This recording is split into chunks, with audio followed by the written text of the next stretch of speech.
Güney Kürdistan'da hareketlendi bunun bir sonucu olarak. Dünya kamuoyundan, dünya ajanslarından birçok gazeteci bugün Güney Kürdistan'da Süleymaniye kentinde özellikle bu adımın atılmasını bekliyor. Ne zaman, nerede atılacağı henüz çok sayıda gelen gazeteci var mı? Sivil toplum örgütü temsilcileri. Çok fazla Erdal. Yani uzun süredir 2015'ten bu yana çok acımasız bir savaş yaşanıyordu ve dünya kamuoyu da, dünya ajansları da bu savaşa aslında gözlerini kapatmıştı.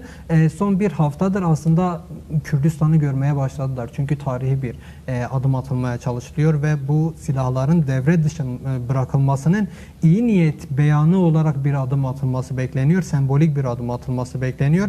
Kimler içerisinde yer alacak çok bilgi sahibi değiliz.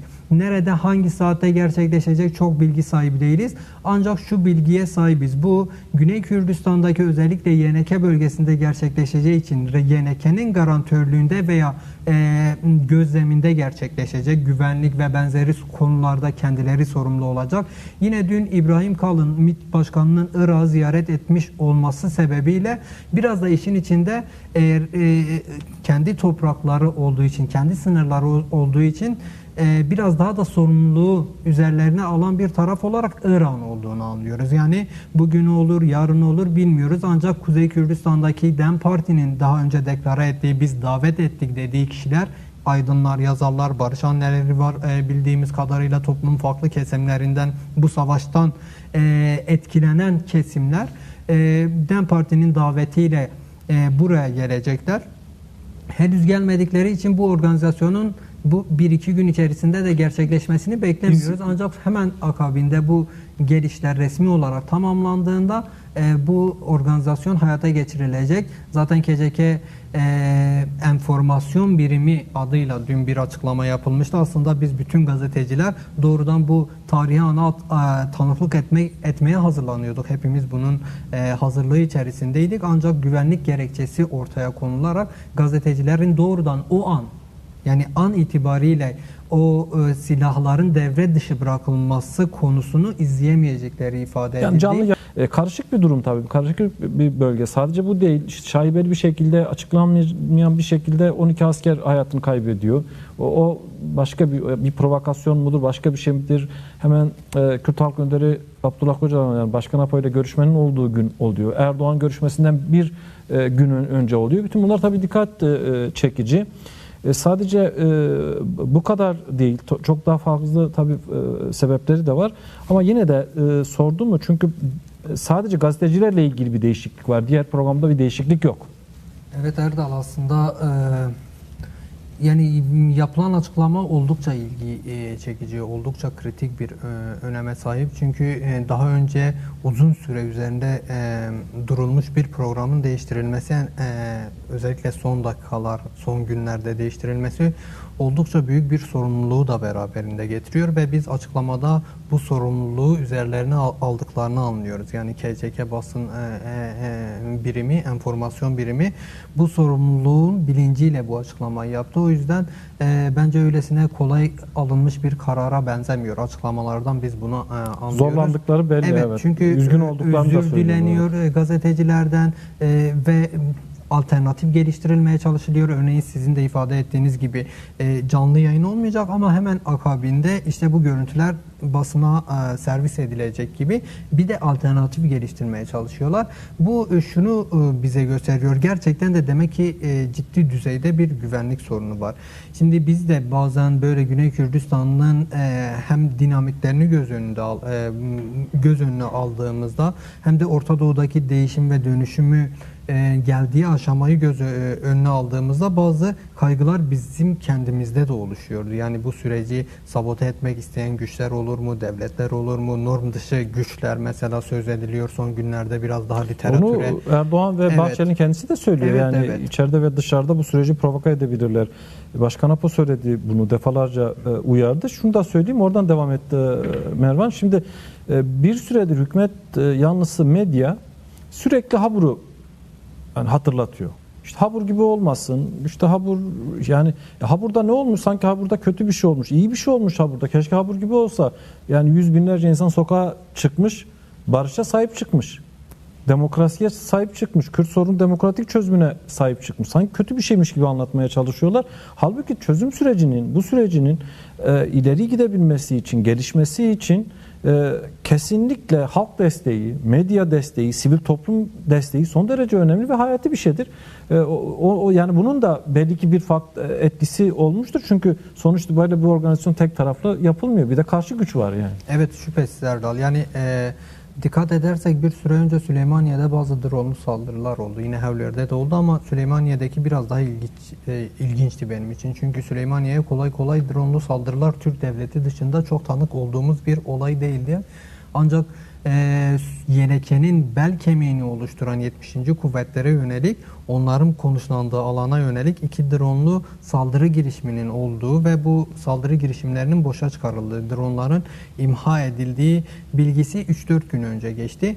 Şimdi bu sürece ilişkin bir mesaj mıydı diye o haberi okur okunmaz içimden bir soru geçti. Gerçekten de böyle bir durum mümkün mü? Evet, mümkün. Çünkü hem Orta Doğu'daki devletler, güçler, hem uluslararası devletler, güçler gerçekten de kendi politikalarını biraz da Kürt sorunu üzerine şekillendirmiş durumdalar. Yani Kürt sorununu birçok kişinin elinden çıkarıp alıp çıkardığımız zaman ortada kendilerini dayandırabilecekleri sağlıklı bir politikalarının çok olmadığına, İşsiz kalacaklar bir de. Evet, Yani, Türkiye siyasetinde de böyledir. Mesela birçok kesim yalpalanıyor. Yani ne yapacaklarını bilmiyorlar. İşte 12 asker yaşamını yitirdi. Onu provoke etmeye çalışıyorlar. Veya işte siz Habur örneğini verdiniz. Kötü bir şey mi oldu? Yani toplumsal destek var. Ama bunu kaldıramayan, bunun üzerine, bu yaşanan savaş üzerine kendi politikasını, ajandasını uygulamaya çalışan ciddi bir güç de varlığını hissettirmeye çalışıyor. Ancak Devlet Bahçeli'nin bugün açıklamasının bana göre en dikkat çekici yanı bu sürecin bir devlet politikası olduğunu söylemesi Erdal. Bu çok önemli. Mesela Önder Apo da buna dikkat çekiyor. Partiler üstü bir mesele olarak ele alınıp çözülmesi gereken bir konu olarak değerlendiriyor Kürt sorunu veya Kürt-Türk barışını. Şimdi Devlet Bahçeli'nin bunu bir devlet politikası haline getirdiğini söylemesi, sorumluluğu biraz daha devletin bütün resmi kurum ve kuruluşlarına yüklemesi anlamına geliyor veya bütün kurum ve kuruluşların biraz da kendilerine çeki düzen vermesi gerektiğini mesajını mı veriyor diye kendi kendimize sormamız gerekiyor. Çünkü ciddi anlamda şu an Türkiye'de yürütülen siyasi operasyonlar yine Kürt halkının tam anlamıyla eskiye göre biraz nefes alma durumu gelişse de tam anlamıyla kendi politikalarını hayata geçirememe halleri, baskıların devam etmesi, önemli bir süre öncesine kadar medya savunma alanlarına yönelik devam eden saldırılar aslında birçok kesimin veya bazı kesimlerin bu süreci provoke edebileceğinin mesajını veriyordu. Şimdi Orta Doğu'da İran'a son dönemlerde bir saldırı oldu. Mesela birçok kişinin aklında şöyle bir senaryo var.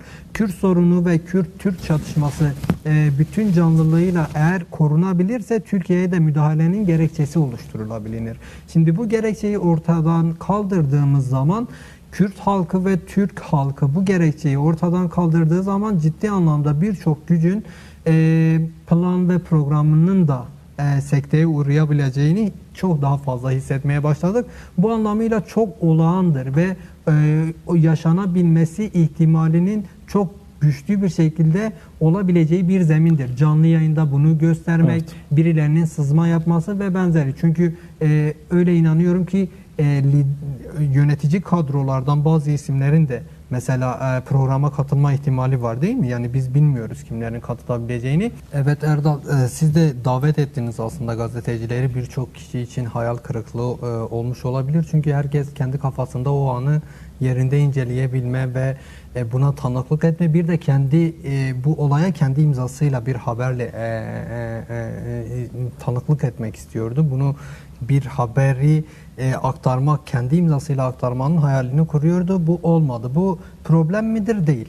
Gerçekten değil. Yani ben son 10 yıllık savaşa herkes gibi tanıklık eden bir insanım. Burada birkaç ay öncesine kadar yakınımızdaki insanları yitirmiş insanlarız. Bu anlamıyla biz savaşa yakından tanıklık eden insanlar olarak barışa biraz daha büyük bir sorumlulukla yaklaşıyoruz. Özgür basın emekçileri olarak diyeyim Erdal. Burada bizim birlikte program sunduğumuz arkadaşlarımızın da konuk olduğu gazeteci arkadaşlarımız katledildiler. SİHA'yla, silahlarla katledildiler. Bu anlamıyla biz işte bazı durumları nerede nasıl takip etmekten ziyade bu sürecin anlam ve önemini gerçek anlamda kavratabilme, sorumluluklarını yerine getirebilme penceresinden bakıyoruz. Biz bu işe bazı medya kuruluşları gibi işin magazinsel boyutuyla bakmıyoruz. Dolayısıyla KCK böyle bir karar aldıysa, güvenlik sorunu gerekçe gösterdiyse bu benim için bu sürece yaklaşmam konusunda fikirlerimi değiştirmiyor. Ben yine sorumluluğumu yerine getireceğim. Yine sahada olacağım. Çünkü savaşın en çok yoğunlaştığı mekan Güney Kürdistan. Barışın da en iyi şekilleneceği yer Güney Kürdistan. Gazeteci arkadaşlarımız gelmeye devam etsin. Yani bir de gerçekten barış sorumluluğuyla bu meseleye biraz daha yaklaşmaları gerekiyor. Öyle düşünüyorum. Bizim davetimiz var. Yani bizim kapılarımız açık bütün gazetecilere. Yeter ki gelsinler. Bu sorumluluğu birlikte üstlenelim. Birlikte bu sorumluluğun ağırlığını yüklenelim omuzlarımıza ve bu sürecin ne anlama geldiğini, toplumsal çıkarları gözeterek ortaya koyabilelim Erdal. Peki Güney medyasında durum nedir? Güney medyası kötü bir yerde durmuyor Erdal gerçekten de. Ama özel savaşın hizmetinden savaş süreci içerisinde söyleyeyim. Özel savaşın hizmetinde olan bazı medya kuruluşları vardı. İktidar güçlerine bağlı. İsimleri çok vermeye gereği isim de verme, boş. Gereği duymuyorum. Biliniyor. Yani kamuoyunda teşhir olmuş şeyler.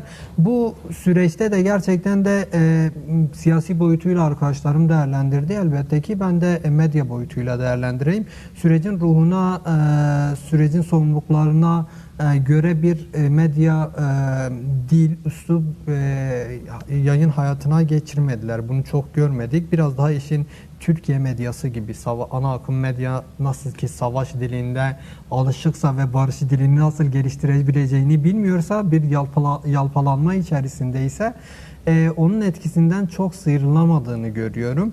Bunun biraz daha sorumluluğunu gerçekten de masaya yatırmaları ve nasıl bir barış süreci medyacılığı yapabileceklerini konuşmaları gerekiyor. Bunun da bence en iyi örneklerinden biri özgür basındır. Yani özgür basın dikkat edilirse kim nerede nasıl ne yapacak gibi konularla çok ilgilenmiyor. Herkes bunlarla ilgileniyor. Kulis bilgiciliği yarışına girişilmiş mesela. Özgür basın çalışanlarında Erdal dikkat edersen böyle bir şey yok. Böyle bir yarış yok. Yani bu işi farklı bir sorumlulukla yerine getiriyorlar. Gerçekten de örneğin benim için şu an en kritik önem Önder Apo'nun vereceği mesajın içeriğini anlamak, içeriğinde neler olduğu, sonuçlarının ne olacağını takip etmek. İkincisi bu mesaja verilecek cevapla ortaya konulacak silahlı güçlerin, gerilla güçlerinin vereceği mesaj. Niçin böyle bir adım attılar? Benim için bunların sorularını aramak önemli. Yoksa gerillalar Süleymaniye'de mi, Hevlir'de mi silah bırakacak, yakacaklar mı, ne yapacak? Bunlar biraz işin tali boyutları oluyor. Bu da biraz özgür basının barışa yaklaşmasının görev ve sorumluluklarının bir parçası olarak yaklaştığımı ifade ediyor.